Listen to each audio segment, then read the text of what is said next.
আসসালামু আলাইকুম এভরিওয়ান। তো তোমরা সবাই কেমন আছো? নতুন একটা ভিডিও নিয়ে আবারও চলে আসলাম। মুরগির বারবিকিউ তৈরি করবো অ্যান্ড সিক্রেট মশলাটা তোমাদের সবার সাথে শেয়ার করবো। চলো আমরা রেডি করি।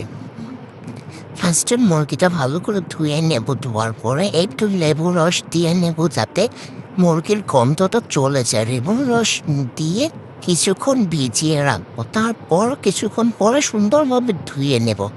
তারপর আমরা মশলাটা রেডি করি, চলো সবাই মিলে।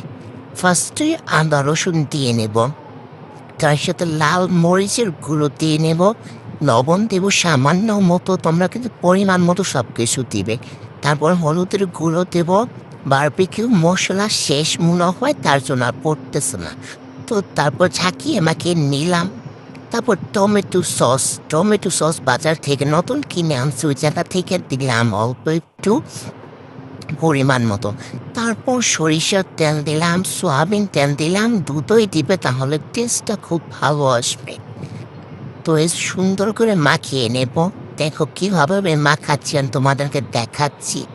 কি সুন্দর খাবারটা এসেছে, জাস্ট ওয়াও ওয়াও। দেখো তোমরা সবাই।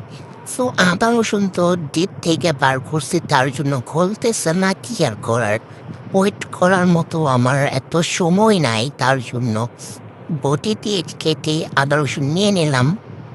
তারপর দেখো এই মুরগি সুন্দর করে ধুয়ে রাখা মুরগিগুলো মশলার মধ্যে সুন্দর করে মাখিয়ে নিলাম। মাখিয়ে অনেক 1 ঘন্টার জন্য রেখে দেবো রেস্টে, যাতে মশলাগুলো সব মুরগির মাংসের ভিতর ঢুকে যায়।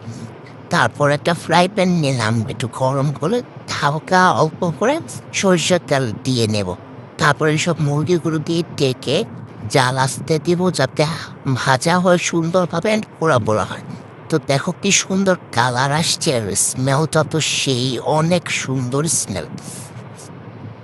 এই তো দেখো হয়ে গেল আমাদের বারবিকিউ, সুন্দর কালার এসেছে। দেখো একদম পুরা কালারটা। আর মশলা মুরগি মাখানোর পর যে বাকি মশলাটা থাকে সেটা তোমরা সরিষার তেলের মধ্যে একটু বাগার দিয়ে নেবে। তারপর দেবো মশলাটা, খেতে রুটির সাথে খেতে কিন্তু অনেক মজা।